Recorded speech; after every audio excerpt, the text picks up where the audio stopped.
Се додека Талат Џафери не е избран на стандардниот и вообичаен начин за избор на председател, со почитување на сите действија и фази, тој не смее да се представува ниту да извршува надлежности како официјален председател на собранието, вели универзитетската професорка Тања Каракамишева.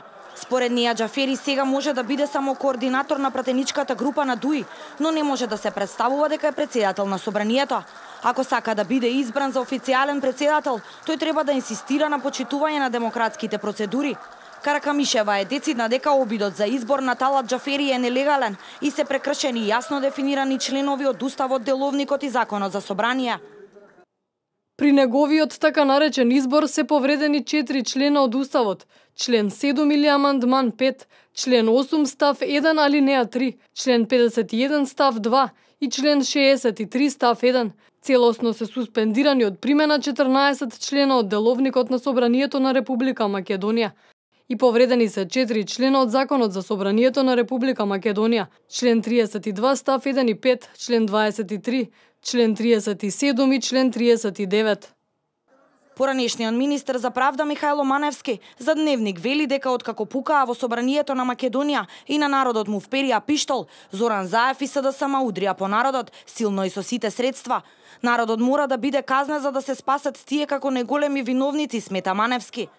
Немојте да го мачите народот, тој не е виновен за ништо. Многу се лаже секој што мисли дека народот така лесно ќе го скрши. Народот и натаму ќе остане единствен на браникот на државата и нема да потклекне под никакви притисоци. Особено апелирам до јавните обвинители да не потпаднат под влијание и да не потклекнат под огромните притисоци на провокатурите и сценаристите, што ја изведува оваа лакрдија за избор на председател и на притисоците од странство. И поранешниот амбасадор Ристо Никовски дециден дека обидот за избор на Талат Џафери за председател на собранието е нелегитимен, со целосно прекршување на Уставот и законите.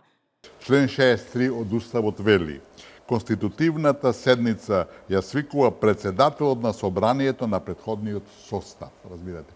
Тоа го потврдува и Деловникот на собранието, што значи дека сите тие дискусии, сеќаваме сите дека кога почна конститутивната седница, кој да биде председавач. Да, и сака да биде највозрастниот така натака видите. И Уставот и тоа кажува дека е тоа претходниот председавач. Значи се правеше повторно еден обид за државен удар, разбирате.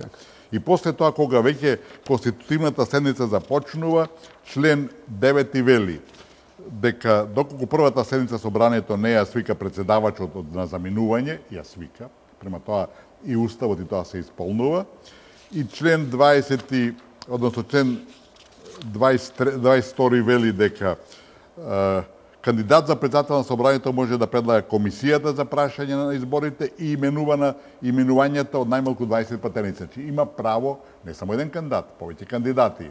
И 23 тоа го елаборира на кој начин се бидат кандидати и 24 е клучниот кој вели: согласањето за избор на председател на собранието раководи председавачот. Председавачот беше тоа Велјановски. Никовски додава дека СДСМ ќе се обидат да направат се на мала врата, а најголема опасност представува новата влада да биде направена повторно на насилен начин без мандат.